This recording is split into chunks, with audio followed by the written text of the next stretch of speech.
So yeah, with this, let me just move to the most interesting part of this video, basically valuation exercise. तो मोटा मोटी ऊपर का जो data है आप देखेंगे तो ये हमने इनके बेसिकली स्क्रीनर से ही लिया है डेटा। मार्जिन इनके 8.4 है, इंटरआर के ईपेक के जो लेटेस्ट H1 के मार्जिन थे 11.1 थे, उसकी वजह से इनकी प्रॉफिटेबिलिटी ईपेक की थोड़ी सी ज्यादा है। या सो अब हमने बेसिकली एक सिनेरियो लिया है कि हमने क्या ग्रोथ एज्यूम करनी है। तो मैंने जो मुझे जो समझ आई है बेसिकली कॉन कॉल से, और जो मैंने इनकी पास्ट कॉन कॉल स्टडी की है, उसमें मेरे को लगता है कि Interarch will be able to deliver 25% EPS growth and may be 20% for the next 2-3 years easily. ठीक है। तो अभी हम एक ईयर का फॉरवर्ड वैल्यूएशन लेंगे कि क्या ये पीईजी रेशियो जो हमें दिख रही है और बेसिकली फॉरवर्ड पी दिख रहा है, क्या ये इन्वेस्टेबल है या नहीं। तो बेस केस लिया है around for 25% EPS growth, not sales growth. Sales growth will be lower, but EPS growth when their margins improve will be easily achieved by I mean 25% तो आराम से ही अचीव हो जाएगा।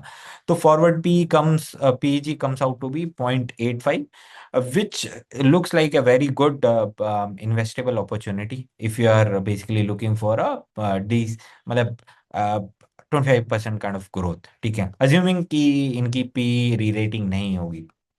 वहीं ईपैक का 30% growth I can easily assume, क्योंकि उनकी company का बेसिकली गाइडेंस भी उसी तरीके का है, and their expansion is also happening and their recent performance also says it. So 30% growth looks easy on Epack chart. उसी वजह से आप देखेंगे तो दोनों के प्राइस टू अर्निंग रेशियो में डिफरेंस है। तो एक कंपनी थोड़ा सा प्रीमियम पे ट्रेड कर रही है, एक कंपनी थोड़े से लोअर प्रीमियम पर ट्रेड कर रही है। तो ये हमें बताता है कि अगर यहाँ पर ईपैक डिलीवर नहीं कर पाएगी तो धुलाई पिटाई होगी उसकी भी। ठीक है, जैसे एमएनबी की देखा आपने धुलाई पिटाई हुई, ऐसे ही ईपैक की भी धुलाई पिटाई होगी। 34 का पी 30, 25, 20 भी आ सकता है, because at the end of the day these are cyclical companies. These are not basically structure long term companies on the face of it, because यहाँ पर ये लोग स्टील प्राइसेस पर डिपेंड करते हैं, स्टील के बेसिक कमोडिटी पर depend करते हैं, और कमोडिटी हमेशा सिक्लिकल नेचर पे चलती है, कभी ऊपर कभी नीचे, कभी ऊपर कभी नीचे। And that's why the demand in this sector will also be cyclical, right.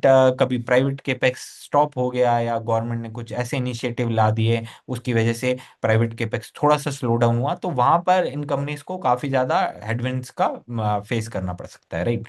तो बियर केस लिया है of around 15% for Epack for Interarch and Epack.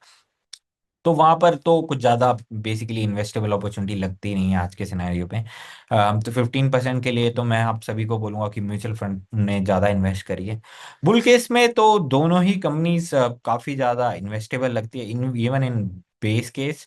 तो बुल केस तो हमें बेसिकली आउटपुट होना चाहिए, ज्यादा उस पर फोकस नहीं होना चाहिए हमारा। We as an investor we should conservatively focus on the base case only. ठीक है, and we should always keep in mind about the risk. ठीक है। तो अब just quickly just summarizing what all we have discussed. दोनों का sales growth 20% से हो पाएगा, यस डेफिनेटली दोनों का गाइडेंस है। 25 to 30% का ईपीएस ग्रोथ दोनों का I think looks easy on the charts.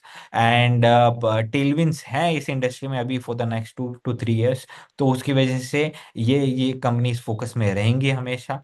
P री रेटिंग इंटरआर्क का थोड़ा सा हो सकता है, ठीक है, 26 से 30 हो सकता है, 35 हो सकता है, बट उससे ज्यादा आप बेसिकली इनके पी री रेटिंग के बारे में ज्यादा ना सोच देखें, बिकॉज ये सिक्लिकल कंपनीज हैं। अगर हो जाती है 40-50 पी आ जाता है तो आप that should be your basically exit criteria. Similarly Epack का तो बेसिकली अभी भी थोड़ा प्रीमियम पर चल रहा है, तो आई डोंट थिंक कि वहां पे भी कुछ स्कोप है। आरओई और मार्जिन इंप्रूव होंगे तो आरओई बेसिकली इंटर आर का आगे जाकर इंप्रूव होगा। अभी 18% के आरओईज हैं, not that bad, but Epack के कंपैरेटिवली बेटर आरओई है, तो बट स्कोप इन इंटर आर के मच बेटर। ठीक है। ऑर्डर बुक टू सेल्स के बारे में भी हमने बात किया, राइट। तो order book of Interarch approximately 3 quarters का दिखता है इजीली, एंड ईपेक का दिखता है हमें 2 क्वार्टर्स के लिए इजीली, एंड थर्ड क्वार्टर के लिए they will have to get growth in Q3। में ऑर्डर आएगा तो उनकी ऑर्डर बुक टू सेल्स फिर इतनी ही दिखी तो ठीक है, नेक्स्ट 2 क्वार्टर्स के लिए विजिबिलिटी दिखेगी, right. So yeah, capex ongoing है, valuation looks comfortable for me, basically at this point in time. थोड़ी सी हायर है ईपेक की, but again that's giving you more growth, growth देगी तो वैल्यूएशन एक्सपेंसिव होगी। ठीक है। फास्टेस्ट ग्रोइंग है Epack, Interarch is among the top three. Opportunity size big है, but again because they are 3 to 5% of the overall infrastructure space, right? So opportunity size is big, but one has to keep in mind the risk or the cyclicality of the nature of the business, infrastructure business, right? Balance sheet of InterArc is solid, but EPAC में एक और interesting बात है कि उनकी working capital date था pre IPO. उन्होंने IPO किया लास्ट ईयर के एंड में, एंड बेसिकली Q2 के एंड में किया उन्होंने, और उसकी वजह से उन्होंने काफी ज्यादा अपना डेट भी रिड्यूस कर दिया। तो डेट रिड्यूस कर दिया तो उनकी वहां से ईपीएस ग्रोथ मिल जाएगी, उनके मार्जिन शायद ना इंप्रूव हो, लेकिन उनकी profitability and EPS growth will be much better than their sales growth because of this particular reason. वरना होता क्या है कि जितना आपका सेल्स ग्रोथ उतना एबिटा ग्रोथ, एंड उतना ही पैट ग्रोथ। बट चूंकि इस कंपनीज ने बेसिकली अपना इंटरेस्ट पेमेंट कट हो जाएगी, तो एबिटा शायद उतना ही रहे, लेकिन एबिटा ग्रोथ उतना ही रहे, लेकिन प्रॉफिटेबिलिटी ग्रोथ बढ़ जाएगी, राइट? सो या कैश फ्लोज भी काफी अच्छे हैं because they work primarily with the private companies, and उसकी वजह से इनकी कैश फ्लोज अच्छे हैं। I have taken the data from their H1 FY26 balance sheet and cash flow statement. So yeah, so one is a good growth company. Both are good growth company. One has comparatively higher growth company, and InterArc is comparatively lower growth. But again, 25% growth is not that bad. But margin expansion का scope InterArc में ज्यादा है, ईपैक में margin expansion का scope है नहीं, ज्यादा नहीं है। कंपनी थोड़ा बहुत कर दे because of their some operational efficiencies, but not that big.